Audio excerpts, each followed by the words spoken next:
Kitchen. எல்லோரும் எப்படி இருக்கீங்க? நல்லா இருக்கீங்களா? நான் ரொம்ப நாள் ஆச்சு வீடியோ போட்டு கொஞ்சம் உடம்பு சரியில்லாமல் இருந்தது, அதான் போட முடியல. இன்றைக்கி நம்ம அடை எப்படி செய்ய போகிறோம்னு பார்க்க போகிறோம். இதுக்கு தேவையான பொருள் பாருங்கள். நான் இந்த காப்படின்னு சொல்லுவாங்க. இதை 400 இருக்கும் டம்ளரில் 2 டம்ளர் அரிசி. அது டிஃபன் அரிசி ஊற வச்சுக்கோங்க. ஒரு 2 மணி நேரம் ஊற வச்சுட்டு 4 மணி நேரம் ஊற வைக்கணும். அரிசி நல்லா களைஞ்சி நல்லா வச்சுக்கோங்க. 4 மணி நேரம் ஊறணும் ரைஸ். இதுக்கு நம்ம பருப்பு எவ்வளோ போட போகிறோன்னா, நம்ம எடுத்த அரிசி எடுத்தோம் இல்லையா 2, இதில் ஒரு 3/4 இது அரை இது துவரம் பருப்பு போட்டுக்கோங்க. 1/4 இது அரை இது கடலைப்பருப்பு போட்டுக்கோங்க. 1/4 இது துவரம் பருப்பு போட்டுக்கோங்க. அப்போ 3/4 இருக்கணும். இதில் இந்த அளவுக்குல நம்ம 3/4 போட்டுக்கணும். அரை இது கடலைப்பருப்பும் 1/4 இது துவரம் பருப்பும். இது ஒரு 2 மணி நேரம் ஊறணும். இப்போ நம்ம நைட் செய்கிறோன்னா நம்ம மத்தியானமே ஒரு 2 மணிக்கு ஊற வச்சிடணும். இது ஒரு 1 மணி நேரம் கழித்து இந்த பருப்பு ஊற வைக்கணும். 2 ஊறின பிறகு நம்ம கடைஞ்சி இதை கிரைண்டரில் கொஞ்சம் குறப்பாக அரைச்சிக்கணும். இதுக்கு தேவையான பொருள் பாருங்கள். ஒரு பச்சை மிளகா ஒரு 4-5 எடுத்துக்கோங்க. காரஞ்ச மிளகா இவ்வளோ எடுத்துக்கணும். இது நம்ம காரத்துக்கு தேவையான, உங்களுக்கு காரம் கம்மியாக இருந்தால் கொஞ்சம் கம்மி பண்ணிக்கலாம். ஆனால் நம்ம புழுங்கல் அரிசி இந்த பருப்பெல்லாம் போட்டதுனால கொஞ்சம் காரம் போட்டிங்கன்னா நல்லாயிருக்கும். அது தேவையான அளவு உப்பு. இது கிரைண்டரில் போட்டு குறப்பாக அரைச்சி எடுத்துக்கணும். அரிசி பாருங்கள், இந்த பதம் 3/4 பதம் வந்தால் போதும். உடனே நீங்கள் பருப்பு போட ஆரம்பிச்சிடலாம். ஏன்னா அந்த பருப்பு ஒரு 5 நிமிஷம் அரைச்சா போதும். ஏன்னா பருப்பு சீக்கிரம் ஊறி அதாவது சீக்கிரம் மசிஞ்சிடும். அதனால் நீங்கள் ஒரு 5 நிமிஷம் இந்த பருப்பு போட்டு அரைச்சா போதும்.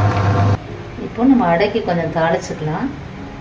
நம்மளுடைய தோசைக்கல்லே கூட போட்டுக்கலாம், இல்லை ஒரு கடாய் வச்சு தாளிச்சுக்கோங்க. எண்ணெய் விட்டாச்சு. இப்போ எண்ணெய் காஞ்சோன்னா கொஞ்சம் பெருங்காயத்தூள்.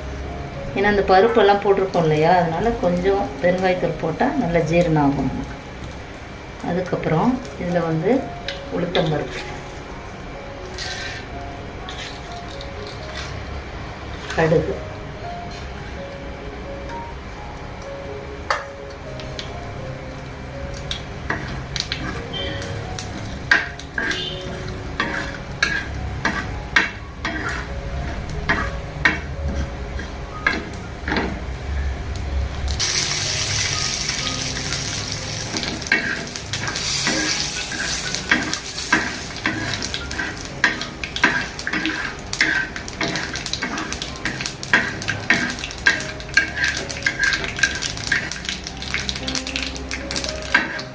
கடுகு உளுத்தம் பருப்பு நல்லா வெடிச்சோன்னே ஒரு 4 வெங்காயம் கட் பண்ணி வச்சுருக்கேன். அதை தாளிக்கணும். நல்லா வதக்கிக்கலாம். நிறைய வெங்காயம் போட்டால் தான் கொஞ்சம் நல்லாயிருக்கும்.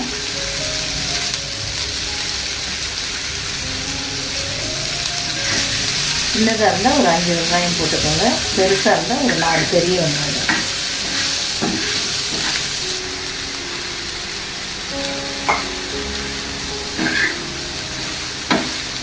கொஞ்சம் நல்லா வதக்கிடுங்க வெங்காயத்தை.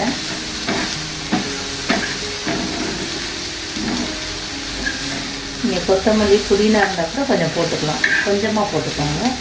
கருவேப்பிலை கொஞ்சம் நிறைய போடணும். கொஞ்சம் கலர் மாறினோன்னே நம்ம இந்த மாவில் போட்டுடலாம்.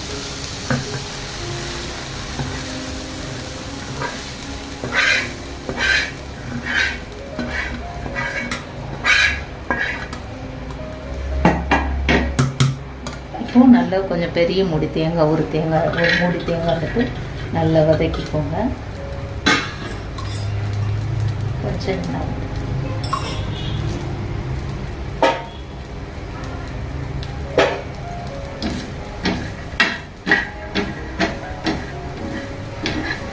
நல்லா வதக்கி போட்டால் நமக்கு நல்லா டேஸ்ட்டாக இருக்கும்.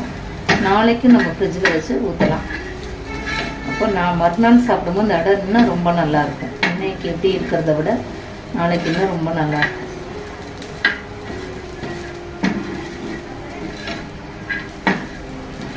இந்த மாதிரி தேங்காயை பொடியாக நறுக்கிக்கோங்க. திருவி போட வேணாம். இப்படி பொடியாக நறுக்கி போட்டால் நல்லா டேஸ்ட்டாக இருக்கும். முருங்கைக்கீரை கொஞ்சம் கொழுந்தாக இருந்தால் கூட நீங்கள் முருங்கைக்கீரை கொழுந்து கொஞ்சம் போட்டுக்கலாம்.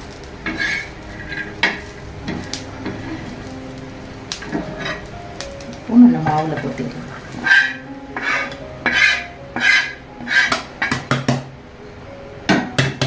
இதுக்கு நம்ம ஒரு சட்னி ரெடி பண்ணி தேங்காய் சட்னி அரைச்சி வச்சுருக்கோம். அதுக்கு ஒரு தாளிப்பு ரெடி பண்ணுவோம். தேங்காய், பச்சை மிளகாய், பொட்டுக்கடலை, இஞ்சி வச்சு நம்ம சட்னி ரெடி பண்ணிக்கலாம்.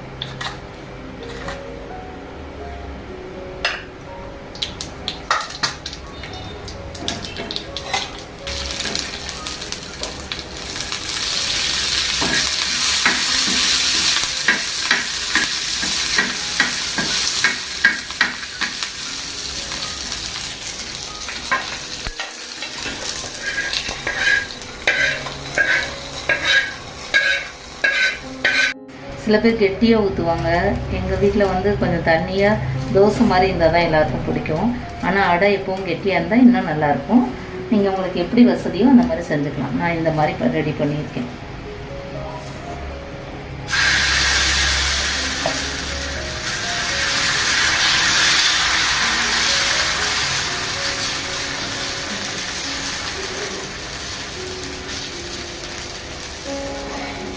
தோசை மாதிரி மெலிசாக வேணுன்னா கூட கொஞ்சம் ஊற்றிக்கலாம்.